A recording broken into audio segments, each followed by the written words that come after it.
जो हमारे लिए कोड़े खाए, जो गरीब घर में जन्मा, उसकी सुंदरता आदमियों के जैसी नहीं रह गई थी।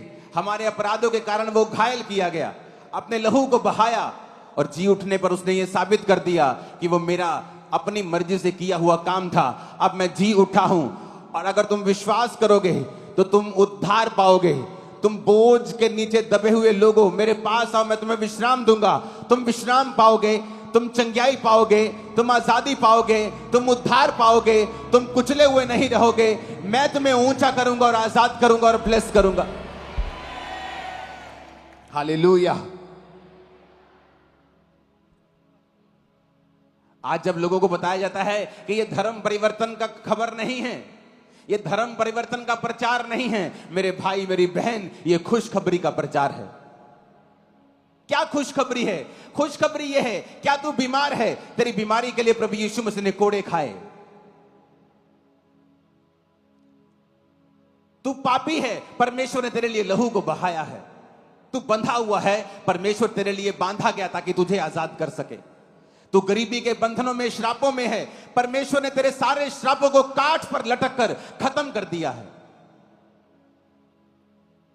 तू शर्मिंदा है, परमेश्वर ने उस क्रूस को, उस शर्मिंदगी को उठाया। वो क्रूस शर्मिंदा करने के लिए दी जाती थी, सबसे शर्मनाक मौत थी। तो परमेश्वर ने कहा अगर तू आज विश्वास करे कि वो क्रूस मैंने तेरे लिए उठाया था तो तेरी भी शर्मिंदगी खत्म होगी। ऊंची आवाज में हालेलुया बोलो जरा।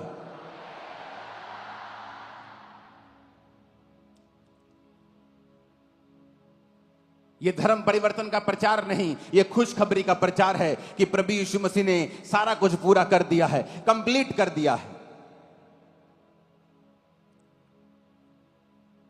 मत्ती 1 से 5 आयत की जब हम पढ़ते हैं, ये बड़ी साधारण आयतें हैं, हमें ऐसा लगता है, लेकिन वचन साधारण नहीं है। अब्राहम के संतान, दाऊद के संतान, यीशु मसीह की वंशावली। अब्राहम से इसहाक उत्पन्न हुआ, इसहाक से याकूब उत्पन्न हुआ, याकूब से यहूदा और उसके भाई उत्पन्न हुए, यहूदा और तमार से फिरिस और जोहरा उत्पन्न हुआ, फिरिस और हिस्रोन से अराम उत्पन्न हुआ, अराम से अमीनाबाद, अमीनादाब से नहशोन से सलमोन और राहब से बोज उत्पन्न हुआ, और बोज और रूत से ओबेद उत्पन्न हुआ, ओबेद से यशे उत्पन्न हुआ, और उसके बाद दाऊद उत्पन्न हुआ। मैं आपको यह वंशावली क्यों बता रहा हूं? क्योंकि इस वंशावली में जहां जीसस क्राइस्ट की ब्लड लाइन का जिक्र है, एक वैश्या का नाम आता है जिसका नाम है राहाब वैश्या। वचन कहता है यहोशू 2 उसकी 1 से 21 आयत में कि जब मूसा मर गया तो यहोशू ने भेदियों को भेजा, शित्तीम से भेजा, जाकर यरीहो को देखो। और बाइबल कहती पहली आयत में वो चल पड़े और राहाब नामक वैश्या के घर में जाकर सो गए। किसी ने यरीहो के राजा से कहा आज की रात कई इजरायली हमारे देश का भेद लेने के लिए आए हैं। यरीहो के राजा ने राहाब के पास कहला भेजा, जो पुरुष तेरे यहां आए उन्हें बाहर ले आ, क्योंकि वो सारे देश का भेद लेने आए हैं।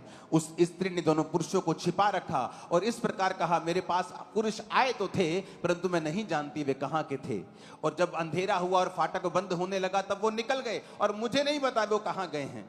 तुम फुर्ती करके अगर पीछा करो तो हो सकता है तुम उन्हें पकड़ लो। उसने उनको घर की छत पर चढ़कर सनई की लकड़ी के नीचे छिपा दिया था जो छत पर सजा के रखी थी।